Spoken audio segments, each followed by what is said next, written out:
بولا کتنے دن میں ختم کیجیے گا؟ کہ ایک دن میں. کہا نہیں بہت بھاری ہو جائے گا, 3 دن میں ختم کرو. پہلا دن آیا 10 پارے ختم ہو گئے, دوسرا دن آیا 20 پارے ختم ہو گئے, تیسرا دن آیا کہتا مبارک ہو مٹھائی بانٹیے تراویح ختم. لوگ بڑے خوش ہوئے. ایک آدمی مگر کھڑا ہو گیا, ڈٹ گیا. حافظ صاحب آپ یہ عالم تعلم کر کے دلی پہنچائے, آپ نے گھوٹالہ کیا ہے, آپ نے پورا قرآن نہیں پڑھا ہے. اگر پڑھتے تو سورہ یاسین آپ نے کیسے چھوڑ دیا, اور اس کو سورہ یاسین یاد تھی, اس کی چوری پکڑی گئی. اب یہ سوچا کہ میں تو پکڑا گیا, لیکن منطق سے نکلنا. کہا کہ آپ نے بالکل صحیح کہا, میں نے جان بوجھ کر کے چھوڑا, کسی صورت کو نہیں چھوڑا.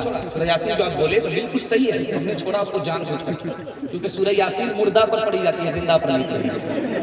اگر میں پڑھ دیتا تو پیچھے سب لوگ ختم ہو جاتے, اس لیے میں نے تو پائے مسلمان کو رمضان مبارک ہو, تحفہ مسلمان کو رمضان مبارک ہو, تحفہ مسلمان کو لے کر یہ آ گیا ہے بے شمار برکتیں, دن رات برستی ہے اللہ کی رحمتیں. اللہ کا تمہیں یہ ایک, اللہ کا تمہیں یہ ایک انعام مبارک ہو, تحفہ یہ مسلمان کو.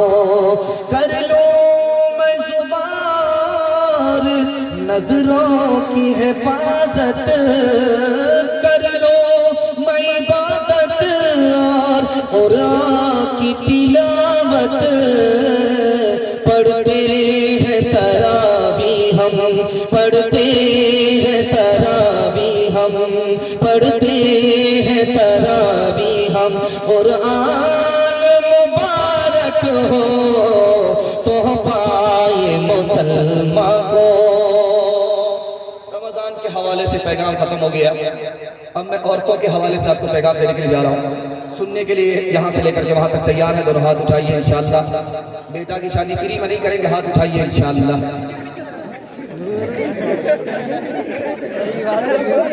اجالے میں سب پتہ چل رہا ہے, دھیان سے سنیے گا.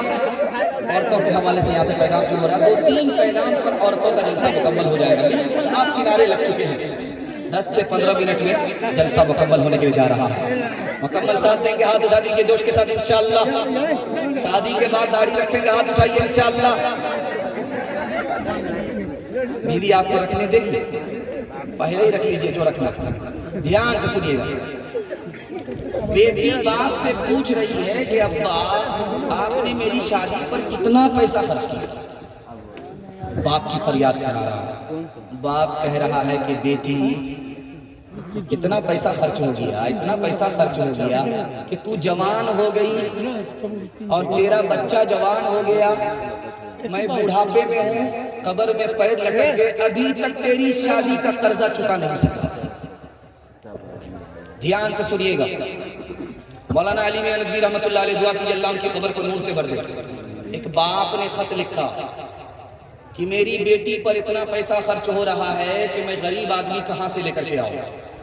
اور ایک بیٹی ہوتی تو یہاں سے بھیک مانگتا, وہاں سے بھیک مانگتا, یہاں سے ادھار لیتا, وہاں سے قرض لیتا اور مسئلہ حل کر لیتا.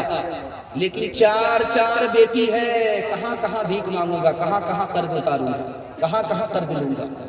ایک کام کر دیجئے, مجھے اجازت دے دیجئے کہ میں زہر پی لوں, میں اپنی بچیوں کو زہر پلا دوں, تاکہ دنیا کی قدم قدم پر ذلت سے میں بھی نجات پا جاؤں, میری بچی بھی نجات پا جائے. دھیان سے سنا کہ سماج کہاں پہنچ چکا ہے. انسان انسان نہیں ہے, مسلمان مسلمان نہیں ہے, بلکہ درندے تک کو شرما چکا ہے. دکھانے کے لیے جا رہا ہوں. ٹھیک ایک رات پہلے لڑکا جو ڈولی پر دولہا بن کر کے آنے والا ہے, لڑکی کو فون کرتا ہے, تمہارے باپ کی اوقات ہے مجھ کو 4 چکا دے سکے؟ تو لڑکی اس سے زیادہ سمجھدار, اس نے کہا کہ میرے باپ کو تو ہوائی جہاز دینے کی اوقات ہے, تمہارے باپ کو ایئرپورٹ بنانے کی اوقات ہے. ذرا دھیان سے سنیے گا، آپ کو سنانے کے لیے جا رہا ہوں۔ باہر سے ایک آدمی بہار میں آتا ہے، 60 سال کے بوڑھے سے 16 سال کی لڑکی کی شادی ہو جاتی ہے۔ آپ نے کبھی غور کیا کہ اس جوان لڑکی کا گلا گھونٹ دیا کیسے ماں باپ نے؟ 60 سال کے بوڑھے کے ساتھ اس کا نکاح کیسے ہو گیا؟ آپ کا رونگٹا کھڑا ہو جائے گا۔ کیوں؟ اس لیے کہ مسلمانوں نے شادی کو تجارت بنا دیا۔ وہ جوان بیٹی باپ کے سر پر بوجھ ہو گئی، اس کا گلا گھونٹتے ہوئے باپ نے بوڑھے سے اس کا نکاح کرا دیا۔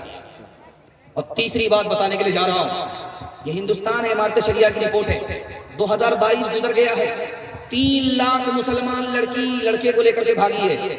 پہلے کا دستور بدل گیا، پہلے ادھر کا لڑکا ادھر کی لڑکی کو لے کر کے بھاگتا تھا، ادھر کا لڑکا ادھر کی لڑکی کو لے کر کے بھاگتا تھا۔ اب لڑکا لڑکی کو لے کر کے بھاگ نہیں رہا ہے، لڑکی خود لڑکے کو لے کر کے بھاگ رہی ہے۔ کیوں؟ اس لیے کہ باپ نے اسکرین ٹچ موبائل بیٹی کو خرید کر کے دے دیا۔ بیٹی کس سے بات کر رہی ہے، کہاں سے آ رہی ہے، کہاں جا رہی ہے، باپ کو کوئی خبر نہیں۔ سونے گھر میں بکری سواسن لڑکی بھاگتی، آنکھ بند کر کے باپ اس اسکول میں بیٹی کا داخلہ کر رہا ہے جس میں آوارہ لڑکے بھی پڑھائی کر رہے ہیں۔ عشق اور محبت کے چکر میں لڑکی بھاگ گئی۔ اور سب سے بڑے دکھ کی بات یہ ہے کہ مسلمانوں نے جاہل سے جاہل بیٹے کے لیے نکاح کو تجارت بنا دیا۔ اس تجارت نے شادی کو اتنا مہنگا کیا کہ غریب لڑکی کے پاس سوائے اس کے کوئی راستہ نہیں کہ لڑکے ہی کو لے کر کے بھاگ گئی۔ آبرو الگ گئی، ایمان الگ گیا۔ جہاں وہ ذمہ دار لڑکی ہے، یہ سماج بھی گنہگار ہے، یہ ماں باپ بھی قصوروار ہے۔ اور سن کر کے آپ کو حیرت ہوگی، 1 سال میں اسی ہندوستان میں میڈیکل سائنس کی رپورٹ ہے، 10 لاکھ لڑکی کو ماں باپ مارتے ہیں جان سے۔ 10 لاکھ۔ آپ بولیں گے ماں باپ کیسے مارتے ہیں؟ الٹرا ساؤنڈ مشین میں بتا دیا کہ پیٹ میں بیٹا نہیں ہے بیٹی ہے، اس کو گرا دیا گیا۔ گرا دینے کے نتیجے میں بچی کتنی ماری گئی؟ 1 سال میں 10 لاکھ لڑکی ماری گئی۔ بیٹی بچاؤ، بیٹی پڑھاؤ، دنیا تو بچائے، اور یہ ماں باپ گلا کھاتے۔ یہ ہندوستان میں ہو رہا ہے۔ اور آپ کو سن کر کے حیرت ہوگی کہ ایک ماں 6 بچے کو بیٹے کو جنم دے رہی ہے، باپ مٹھائی بانٹ رہا ہے، مبارک بیٹے کا باپ بن گیا۔ بھائی کتنا بیٹا ہوا کا گنتی معلوم نہیں ہے، بیوی سے پوچھنا، مٹھائی بانٹ رہا ہے۔ اور 2 بیٹی کی پیدائش ہوئی ہے، تیسری کی پیدائش ہونے والی انتظار میں ہے کہ بیٹا آئے۔ بیٹا خبر آئی کہ بیٹی پیدا ہے، اب منہ چھپا کر کے جا رہا ہے۔ کیا ہوا؟ مراقبے میں کیوں چلے گئے؟ اعتکاف میں کیوں بیٹھ گئے؟ عدت تو تمہاری بیوی گزارے، تم عدت میں کیوں بیٹھ گئے؟ تو پچھلے سال ماں نے پیدا کیا ہے، اس سال ماں نے پیدا کیا، اگلے سال یہی باپ پیدا کرے۔ مطلب صاف ہے، نیت میں کھوٹ ہے۔ بیٹا آ رہا، آنے کو برکت ہے، برکت ہے، کیونکہ مال آئے گا، اور بیٹی آ رہی ہے، مال جائے گا۔ اس لیے اس میں سر بھاری، اس میں سینہ اونچا۔ اور سنتے ہیں آپ کو کیا سن کر کے آپ کو رونا آئے گا۔ میڈیکل سائنس کہہ رہی ہے یہ جو نسبندی لوگ کراتے ہیں، کیوں کراتے ہیں؟ بیٹی کی وجہ سے۔ نسبندی اور آپریشن جو ہو رہا ہے بیٹی کی وجہ سے۔ بیٹا آئے تو نسبندی نہیں، آپریشن نہیں۔ اور جانتے ہیں اللہ کی مار دیکھی کتنی خطرناک ہے ان لوگوں پر، جس نے اپنی بیوی کا آپریشن کرایا تو میڈیکل سائنس کہتی ہے 37% عورت کو کینسر ہوتا ہے، 67% عورت دوائی پر زندہ رہتی۔ تم خدا کی کھیتی کو چھیڑو گے، خدا تمہیں نہیں چھوڑے گا۔ اور آخری بات بتانے کے لیے جا رہا ہوں، اور آپ سے میں اپیل کرتا ہوں کہ آپ کو خدا جو دے گا وہ دنیا کہاں سے دے گا؟ یہ تو محتاج ہے۔ خدا ایسا مالا مال کرے گا، 17 نسل کے لیے ابتر ہو جائیے گا۔ غریب پر آپ مہربان ہو جائیے، خدا آپ پر مہربان ہوگا انشاءاللہ۔ فری میں شادی کریں گے، ہاتھ اٹھائیے۔ کوئی مطالبہ نہیں کریں گے، ہاتھ اٹھائیے۔ ہم ملے گا چھوڑیں گے نہیں، ہاتھ اٹھائیے انشاءاللہ۔ دھیان سے سنیے گا، شادی کے موقع سے بیٹا خاموش رہتا ہے، باپ بولتا ہے، باپ کا نام ہے تو حاجی صاحب ہو، نمازی صاحب، ہم کو کیا کمی ہے اللہ نے دے رکھی ہے، اگر دینا ہے تو 4 چکا دے دیجئے، کیا فرق پڑے گا، آپ کی بیٹی آئے گھر جائے۔ راجہ پلنگ دے دیجئے، اس پر آرام آپ کی بیٹی کریں۔ بچے والی بھینس دے دیجئے، اس کا دودھ آپ کی بیٹی پیے گی۔ کتنا بڑا سیاست۔ دیکھیے کام بھی نکالنا چاہ رہا، بدنام بھی نہیں ہونا چاہ رہا۔ ایک بھومیار تھا، دنیا کا پیسہ مار کر کے جا رہا تھا، تو بیٹا کو سمجھا رہا تھا کہ میرا جب جنازہ رکھا ہوا رہے گا تو قرضہ مانگنے والے آئیں گے، اور تم جب رو گے تو پوچھیں گے کہ تم مرنے والے کا بیٹا ہو؟ اگر بیٹا بتا دیے تو پکڑے گئے، بیٹا مت بتانا، کہنا میرا یار جا رہا۔ دوسرے بیٹے سے کہا کہ یہ کہنا کہ میرا دلدار جا رہا۔ ایک مسلمان ہاتھ اٹھا کر کے کہتا خدا خبردار رہنا بھومیار جا رہا۔ انصاف سے بتائیے، دل پر ہاتھ رکھ کر کے بتائیے، یہ گاڑی کس کو ملی؟ بیٹی داماد کو۔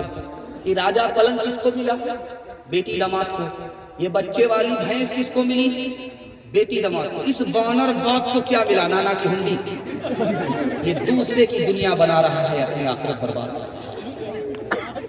ہاتھ جوڑ کر کے میں آپ سے کہتا ہوں، آپ اپنے بچے کی شادی میں الگ ہو جائیے، آپ کا دین برباد نہیں ہے۔ وہ جو کرے اس کا ذمہ دار وہ ہے۔ ایک تجربہ آپ کو بتا رہا ہوں، اس کو سن کر کے آپ کو حیرت ہوگی۔ انشاءاللہ دھیان سے سننا ہے، اس کی حفاظت کرنی ہے۔ ہاتھ اٹھائیے، جوش کے ساتھ، بالکل نہیں جا رہا، گھبرانے کی بات کے ساتھ تھوڑے سے معاف۔ میں بھی آپ کی جگہ ہوتا، اچانک میں سوال ہوتا، میں بھی پھنس جاتا۔ وہ تو میں آپ کے دماغ کو ٹٹولنے کے لیے بیچ بیچ میں داغ رہا ہوں۔ دھیان سے سنیے گا اس کو۔ آدمی حرام کیوں کماتا؟ یہ راز آپ کو بتا رہا ہوں، تجربہ کر کے دیکھ لیجیے۔ بیوی بال بچے کی وجہ سے بیوی تانا مارتی ہے، لوگ کہاں سے کہاں پہنچ گئے، آپ تو وہیں کے وہیں۔ اب میڈم نے تانا مارا، اس تانے میں جوش آیا، آنکھ بند کر کے کمانے لگا، لوٹ کر کے لا رہا، بانٹ کر کے۔ اور جانتے ہیں آدمی کنجر اور کنجوس کیوں ہوتا ہے؟ کنجر اور کنجوس آدمی کیوں بنتا ہے؟ بیوی بال بچے کی محبت میں۔ ہاتھ میں جیب میں پیسے کے لیے ہاتھ